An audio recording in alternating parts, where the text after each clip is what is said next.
ஏன் எக்ஸசைஸ் பண்ணல, ஏன் வெயிட் போட்டீங்கன்னா டைம் இல்லை, அதான் ஒரே ரீசன் சொல்கிறாங்க. நீங்கள் எப்படி இந்த டைம் ஷெடியூல்லாம் கொண்டு வந்தீங்க இதில்? சரி, டைம் இல்லைங்கிறது வந்து நான் எக்ஸ்கியூஸாக சொல்ல மாட்டேன். இன்றைக்கி வந்து டைம் வந்து லக்ஸுரி ஆயிடுச்சு. Time is a luxury.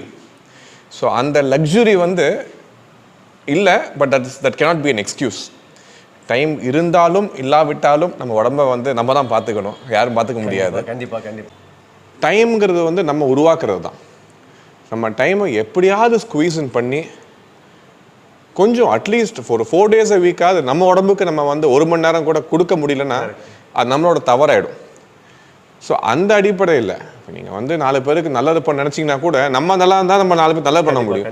நம்ம படுத்துட்டோம் வச்சுக்கோங்க, ஒன்றும் பண்ண முடியாது. ஸோ அதை நம்ம வந்து we have to realize that, we have to understand that ஏதோ ஒன்று உங்களுக்கு ஸ்போர்ட்டாக பண்ணாலும் சரி, இல்லை ஜிம்முக்கு போனாலும் சரி, இல்லை ஜிம்முக்கு போக முடியலையா அவங்க வீடு பக்கத்தில் இருக்க பார்க்குக்கு போனாலும்